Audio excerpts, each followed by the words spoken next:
রোনাল্ডোর ফ্যান আসসালামু আলাইকুম। তো ভাই আমরা বহুত কোশিশ করছিলাম যে রোনাল্ডো ফার্স্ট হবে, রোনাল্ডো ওয়ার্ল্ড কাপে যাবে। বহুত মনের মধ্যে একটা আশা আছে রোনাল্ডো ওয়ার্ল্ড কাপে যাবে। রাতে আমরা ভিডিও দেখলাম, রাতে 3টার দিকে আমরা ম্যাচ দেখলাম, যে নাকি গোলটা হয়ে গেল ভাই, মনটা ফেটে গেছে, শেষ, সবকিছু শেষ হয়ে গেছে। তো যারা যারা রোনাল্ডোর ফ্যান আছেন আমাকে কমেন্টে জানাবেন। আমার মনটা মধ্যে বহুত কষ্ট আজকে, আমি রাতে শান্তির মধ্যে ঘুমাইতে পারি না, মনটা মধ্যে বহুত কষ্ট ভাই, আমার আজকে বহুত কষ্ট, কি বলবো আপনাদের কবার কোনো জায়গা নাই আমার, এত কষ্ট আজকে মনটার মধ্যে। আমি রোনাল্ডোর ভালো একটা ফ্যান ছিলাম, আমি রোনাল্ডোর প্রত্যেক ভিডিও দেখতাম, প্রত্যেক ভিডিওর মধ্যে আমি মানে আপনাদের কবার কোনো আমার ভাষা নাই আজকে, এরকম লাগছে আমাদের।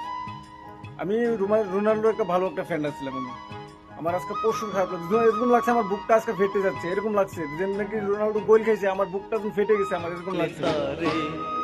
আপনারা কে কে আছেন রোনাল্ডোর ফ্যান আমাকে কমেন্টে জানাই যাবেন। রোনাল্ডোর ফ্যান যে আছেন, ঠিক আছে, মিয়ানমার তাদের মানে যাদের মানে বল আমি যাদের পছন্দ করি না তাদের আমি খেলা দেখি না। মেসি আছে, নেইমার কিবা আছে, এবার আমি খেলা দেখি না। এমবাপ্পে আছে, আমি রোনাল্ডোর ফ্যান, তার নামটা আমি শুদ্ধ করে নিয়েছি, এই কারণে আমি তার নামটা জানি, তার ফ্রেন্ড আমি, তাকে আমি প্রচুর পছন্দ করি রোনাল্ডোরে। তো সে যখন গোল খেয়েছে মনটা ভাই বহুত ভেঙে গেছে, আমার বুকটা ফেটে গেছে। তো আপনারা কমেন্টে জানাবেন কার কিরকম লাগছে, রোনাল্ডো হেরে যাওয়ার পর থেকে কার কিরকম লাগছে, আপনারা কমেন্টে জানাবেন। ওকে, বাই।